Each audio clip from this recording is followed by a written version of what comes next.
So this trip has been Houston. It's always like whenever I'm in Houston, something crazy happens. Last time I was in Houston was the cyber attack. Should I look at you or just look at the camera? Up to you. Okay. However you want to make it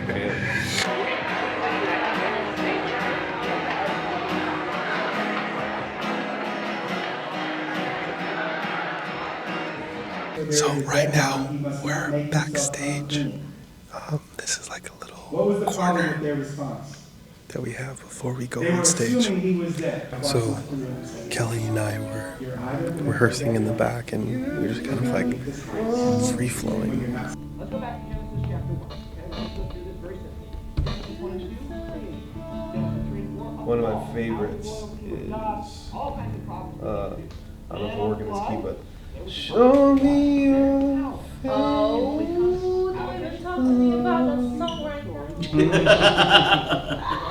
Show me your face. And one of the speakers for this event, he's like, "Can you please do that song for my session?" And I told him, I'm like, "Dude, I've never actually led that song before." And it's one of those songs that I just like, I revere so much. It's so sacred to me that I would never, I don't know if I'd have enough strength to make it through a worship set playing that song.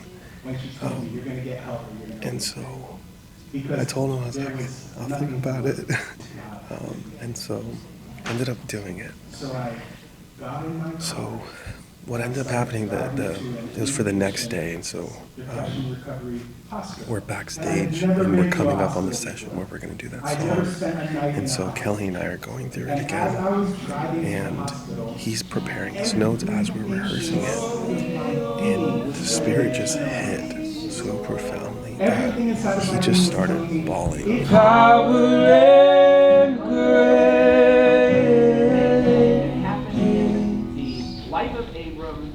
I will make it to the end. Oh, the near sacrifice. If I can just see you. The miracle done on Mount Moriah, which happened 7 chapters later. So let's kind of go through this here. It says now it came to pass after these things that God tested Abraham. Okay, tested Abraham. Now Abraham has a son.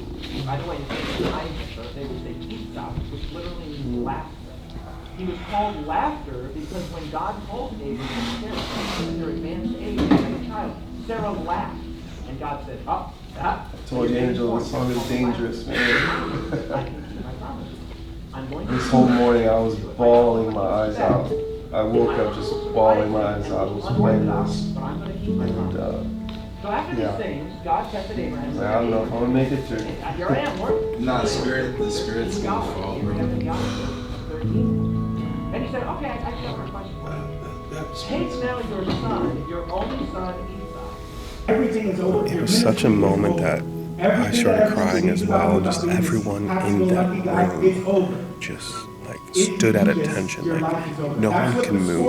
And I just love and I live for moments like that where the Holy Spirit just captures every heart, that people can't just, they just can't be the same. And so I don't know, it's just one of those moments where it's like, we're not going to move from this room. And anyways, we ended up going on stage, and I was praying like, Lord, give me enough strength to sing this, because it's just your soul's cry.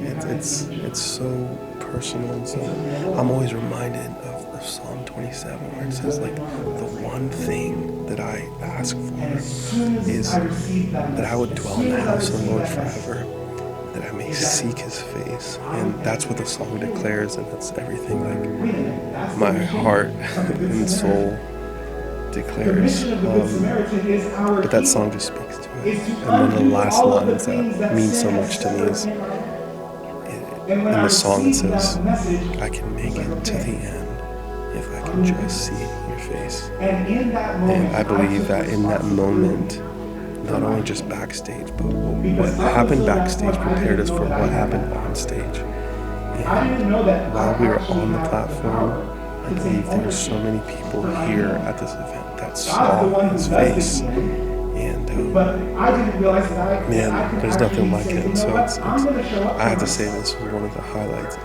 my trip so far, spiritually speaking. Just, there's nothing like seeking his face. And when he shows up, man, it just leaves you messed up.